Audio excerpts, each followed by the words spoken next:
You are looking at Julian's pronunciation guide, where we look at how to pronounce better some of the most mispronounced words in the world, like this other curious word. But how do you say what you're looking for today?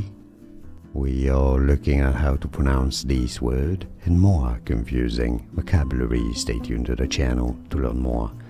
Defibrillate, defibrillate or defibrillate. Both pronunciations are used and correct. Defibrillate or defibrillate. And now you know. More videos for you here to learn more. See you there. Thanks for watching. Here are more videos on how to pronounce more confusing words and names too many mispronounced. Like this video if you found it useful. I appreciate your support. I'll see you soon and thanks for watching.